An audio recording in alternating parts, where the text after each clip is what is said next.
Today gagawa tayo ng madali at masarap na Graham tiramisu. Kaya naman, simulan na natin. Una natin gagawin na yung ating coffee cream base. Kaya meron ako dito 165 grams ng cream cheese. Any brand ng cream cheese po ay pwede naman. So, i-beat muna natin siya, whip muna natin. Next, ilagay naman natin yung 250 ml ng chilled na all-purpose cream. So, dapat both chilled sila.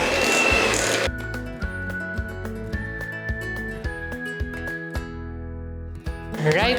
Now, lalagay ko naman yung Nash Brown Coffee, isang pack lang, para magkaroon ng coffee taste, no? Yung ating base. Hindi naman ito masyadong matapang, no? Dahil meron na siyang sugar, cream, di ba? Dagdag taste lang.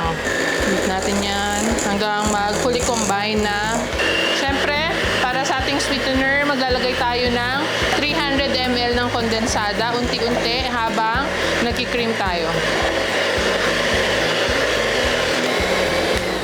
Ayan. So, taste natin. Dito pa lang, hindi pa nga siya ganun kalamig, di ba? Pero, yung taste ng balanse lahat, hindi siya masyadong maasim, hindi naman siya parang nakakaumay, hindi. Hindi rin masyadong matapang. Ngayon, habang mag-assemble tayo ng ating Grahams, pwede mo siyang i-chill, no? Pero, para sa akin, dito na lang siya muna. Next, mag-assemble na tayo ng ating Grahams. Pero syempre, meron ako ditong hot water, mga 1 cup lang or 3/4 cup. Lalagyan ko siya nitong Nash Aroma Intense Coffee Powder. Ayan. Dito, i-dip natin yung ating Graham crackers. Ayan. Tapos, assemble na natin dito sa ating lagyanan. Or kahit anong molder ang gusto mo. Pero mas maganda kung ang molder mo is either square or rectangle, di ba? Para madali lang siyang i-assemble. So, ito meron akong isang layer. Pero since kasi manipis ang graham crackers natin, di ba? So, dodoblein ko siya. Depende naman yan sa'yo. Pwedeng i-layer-layer mo talaga siya. Isang layer. Tapos, lagyan mo ng coffee mixture. Pwedeng ganon. Or pwedeng ganito nga. Doblehin natin para medyo makapal lang yung ating base. Ngayon ay maglalagay tayo nitong ating coffee cream base. Yun. So, kalat natin. Then, layer-layer lang natin. So, ganun ulit. Kagaya kanina, 2 layer ulit ng Graham yung nilagay ko. And then, ngayon, itong natitira kong coffee cream mixture ay hahatiin ko na sa 2. So, isasalin ko na siya.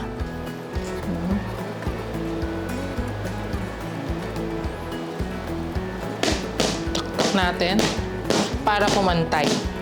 At para sa ating final layer, same din. Kung kinakailangan kapalan na natin or iubos na natin yung 2 pack ng Graham crackers natin, gawin natin yan.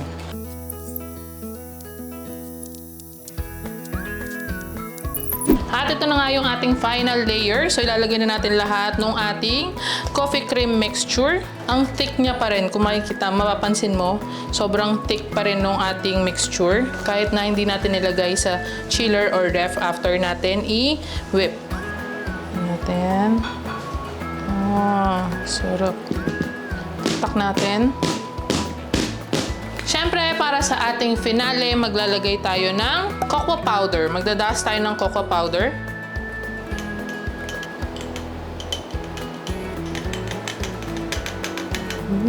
Sarap.